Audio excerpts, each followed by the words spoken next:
Welcome back, or welcome if you're just joining us. This is the France 24 debate on the day when the Russian president in the Kremlin's St. George's Hall signed an annexation treaty with Crimea.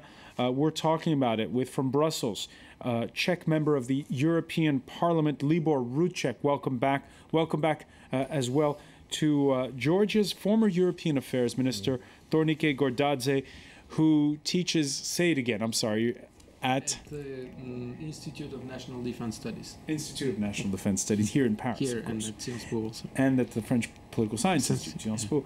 Anton KOSLOV of the American Graduate School of International Diplomacy, and who also writes for the Russian edition of Vanity Fair. And Elen, political consultant, and with the Observatory of the Black, Gulf, and Mediterranean Seas. Just before the break, we were talking about Vladimir Putin's perception of the West, seeing it as weak. Again, what is he going to do next? We saw, for instance, Elen WASYLINA, that the ambassador to Latvia said that there should be passports given out to the 1/3 of citizens in Latvia who are Russian, ethnic Russians. This, for, as he put it, because for economic reasons. This statement was made. There are statements today from Moldova's president warning Russia against considering any move to annex his country's separatist Transdnestria region. How far will Vladimir Putin go? This issue about issuing passports, it's been done before, and if you consider the cost, I think too, we haven't really talked about the cost too of paying these those pensioners, for example, either be it in Crimea or I think it comes at a considerable cost. And but that's not the only issue. Distributing passports, we saw it in your case in Georgia as well.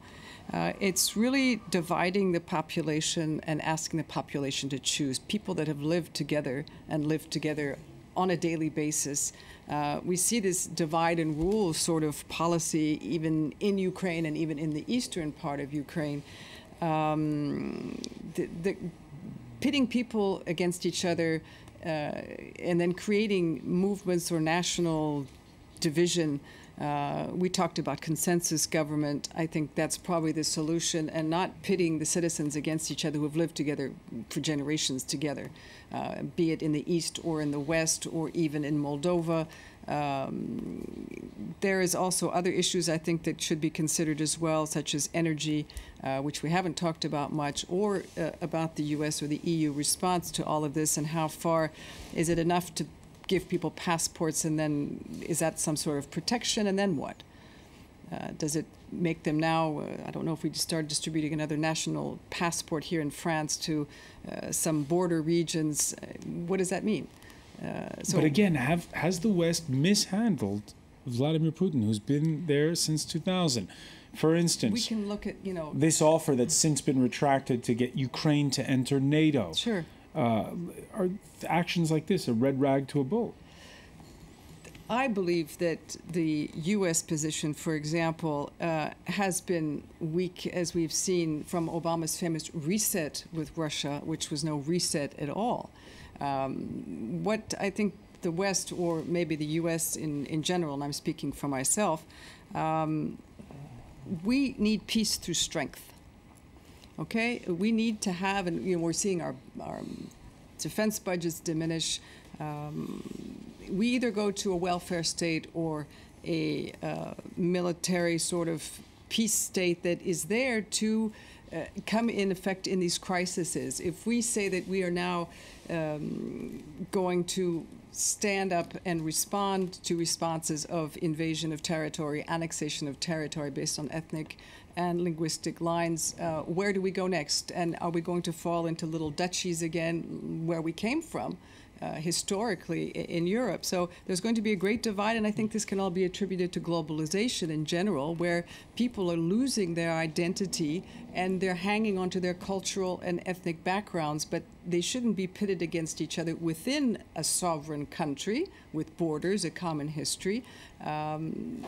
This is something that should be avoided, and maybe the West, I don't know if the sanctions are the right solution at all, because if you look at, for example, the UK's investments, Russian investments in UK, it's 9% of GDP.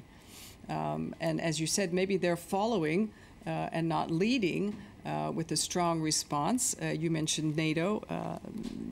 Georgia was in the train and equip. Should Ukraine follow, or should we agree to there's a space or not ask Ukraine to decide if it should go east or west? This is the whole issue, I think. All right. Speaking of Ukraine, Libor Roucek, let me get your reaction to the news of this killing of a Ukrainian military officer. Kiev putting forth an announcement saying on Tuesday that it's allowing its soldiers in Crimea to use weapons to protect their lives. There's an ultimatum for Friday. It's not over by any means inside of Crimea. At this point, what should the European Union be doing after this latest news? I think we clearly said that in terms of international law, we can never accept the annexation. On the other hand, however, we have to de-escalate the situation, both in Crimea and in eastern Ukraine. There are also aspects we didn't discuss yet. If you look at the supply of electricity, water, gas, somewhere between 50 and 80%, Crimea takes all those resources from Ukraine. So these are all the issues that they have to be talked about. And what we need is a communication between Kiev and Moscow, because up till now Moscow is not talking to the new authorities in Kiev, and I think that's also wrong, because we shouldn't escalate and more escalate the entire situation, because then we end up not only in the Cold War, but I'm afraid in an armed conflict. So that's not the way. Let's try to step back a little bit and try to talk, negotiate, de-escalate. We have international organizations such as the OSCE. So everybody is part of it. The EU countries, Ukraine, Russia.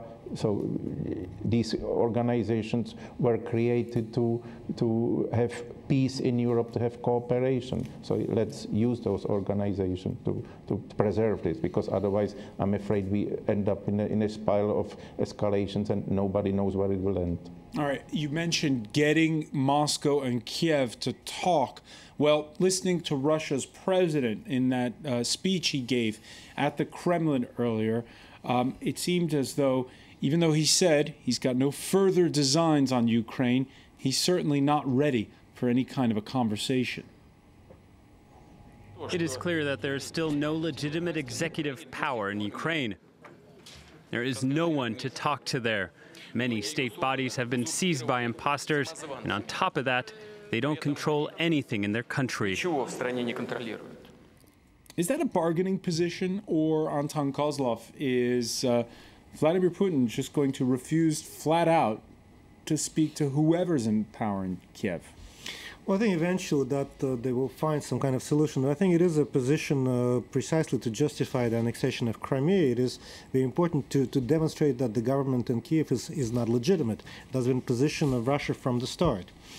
From when Yanukovych fled and the new government was proclaimed. But I would like to make 2 points. It's very important regarding Georgian war and regarding the whole sort of set of international law system. First of all, it is very important to keep in mind that in many ways Russians had been reacting to the expansion of NATO in Georgia and here. And this reaction is clearly related to the Kosovo conflict, which started 15 years ago and didn't have any UN mandate. And we know that the NATO alliance attacked Serbia and Montenegro over Kosovo. And then we have also the invasion of Iraq, which had no mandate and was basically illegal according to the international law. And then we have the situation in Libya, which is kind of borderline, because there was a mandate, but certainly it was overstepped by far by the participants of the operation. So I think Putin is basically, his game is nobody is respecting international law, so why should we do the same? So I think this is something important to keep in mind. They're outside of international law, but I mean they're not the first one. As I said, they are reacting, and they've been always reacting. If you look at the Russian foreign policy over the past 200 years, they've been always acting like that. Let he who has cast the first stone. No, I cannot accept these arguments for several reasons. First, there is a huge difference between Kosovo and Crimea. This is the central element of Russian talking points to make the analogy between Kosovo and Crimea. There is a big difference. First difference is that even according to the Yugoslav constitution, the last Yugoslav constitution, Kosovo had almost same rights as federal republics of Yugoslavia, and they had the right. They didn't have the same rights. It was not a federal almost republic. The same. I said almost the same right. They had the right to organize a referendum. What they did, and the difference, maybe the bigger difference, is but that. It was Thornike, GORDAZE. It was the 1990s, and it was a bitter pill to swallow for Moscow. No, we are talking about the comparison between Kosovo and Crimea. And there was no many other differences. Please let me finish on this Kosovo issue, because this issue we're talking about all the time. That let's take half a minute to explain what is the difference. The Kosovo proclamation of independence and the events, the invasion of Kosovo by NATO, 10 years between these two events. Here we see in 2 weeks everything is settled and unilateral. There is no involvement of the international community. In Kosovo we had involvement of international community, and during 10 years we had a government that was ground troops. That's the involvement, basically. Yes, involvement, but it was the Kosovo independence. It happened 10 years after a long there was no referendum. Involvement. No, there was a referendum. No, it was two a parliamentary in Kosovo. Two referendums declaration in the of 90s, independence in 2008. And no, there was 2 referendums in Kosovo in the 90s, 1992. When the crackdown started, and another difference is that the Albanian majority was repressed, which is not the case in Crimea. Nobody repressed the Russian-speaking majority in Crimea. This is another big difference. And again, we saw today, we heard a very important speech from the Russian president, where the things, for the first time, the president is using terms like Greater Russia, historical territories. These kind of things are quite new. And if you are a citizen of Kazakhstan, where you have more than 3 million Russian-speaking population, or citizen of Latvia or Moldova, you should be scared today, because he is talking about, the compatriots, like the Germans who are talking about Volksgenossen in the 30s. So all the principles of international law are inexistent. Libor Roucek, when you hear today the U.S. Vice President in Poland talking about military maneuvers for NATO, do you think it's a good idea? Poland, Latvia, Estonia, Lithuania, all the new states both in EU and NATO, they are NATO member states. I don't think that anybody wants Cold War. But because the people are afraid, the Poles, the Latvians, Romanians, and so on. So that's why we have these measures. That's why AWACS are flying over Poland and Romania.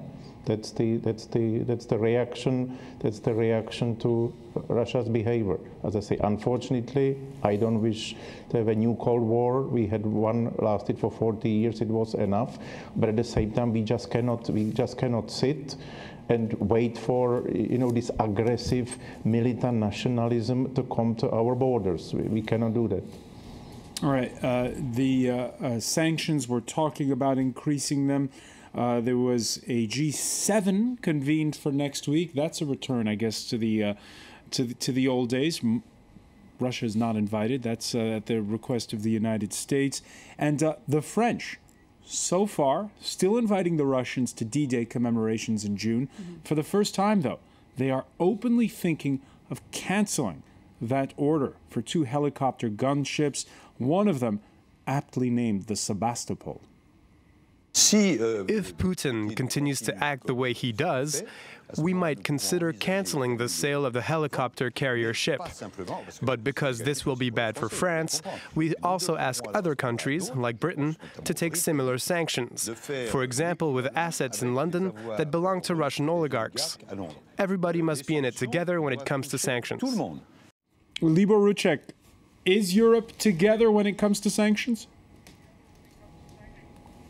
I think Europe is together. We saw it on Monday when the foreign ministers met. I think we will also see it by the end of this week when the prime ministers will meet. So yes, I think Europe is together. Europe is speaking with one voice. Sometimes it's not easy because, as been mentioned, for instance, the city of London has certain interests, France has certain interests, the Czechs and Germans, we have quite substantial car industry, for instance, in Russia. So we have to take this into account, but I think we have united position and we speak with one voice.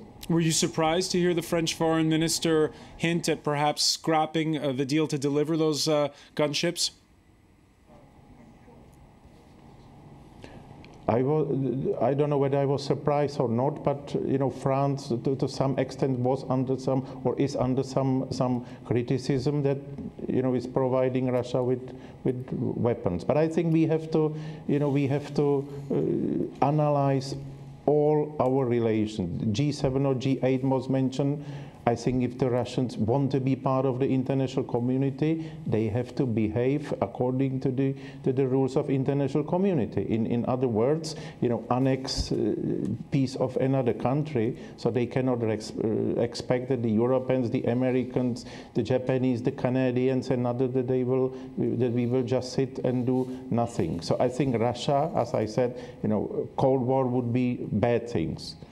Thornike, GORDAZE, it's a question we've been asking. Let me put this. Russia has to take this into account that we won't sit and do nothing. That there will be certain price this country has to pay. And in my view, Russia, compared to Soviet Union 25, 30 years ago, it's in much weaker position than the Soviet Union was in economic terms, in political terms, and in geopolitical terms, and so on. Thornike, GORDAZE, first of all, do you agree with that Russia is weaker than before? Yes, Russia is weaker than before. Russia has very few international friends now, except a few countries like Syria, Iran, these kind of states. Even China didn't really positively react in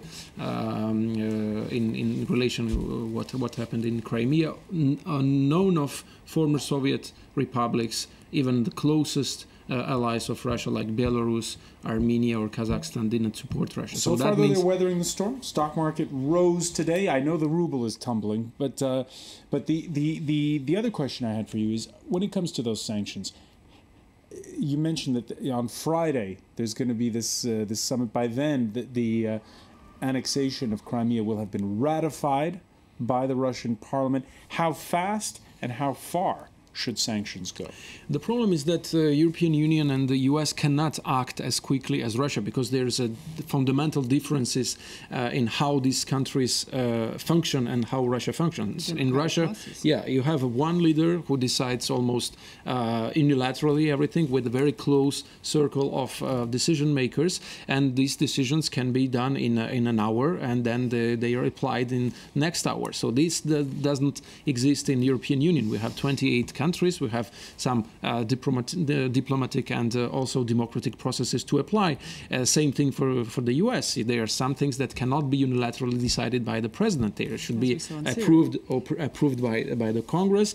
And these are the fundamental differences between democracies and authoritarian state. But at the same time, now everybody understood, as the MEP Libor Roucek mentioned, in Europe and in the US, that we should rethink fundamentally our relations with Russia. It will take time, but now we cannot hide away the fact that Russia is now a revisionist country that tries to modify the world order that was established after the end of the Cold War. It will take time, and I think in the long term or medium term, Russia will pay a higher cost than the West.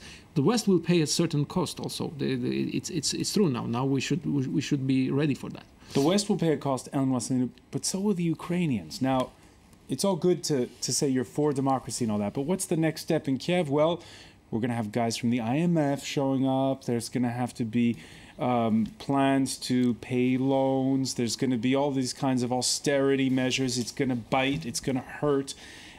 Is this what the Ukrainians want? Well, the Ukrainians have to move forward. I had the privilege of traveling to Ukraine several times and was there just last year. There's a lot of reforms that need to be done. And the process needs to be engaged if Ukraine wants to survive economically. It cannot continue down the path it was going.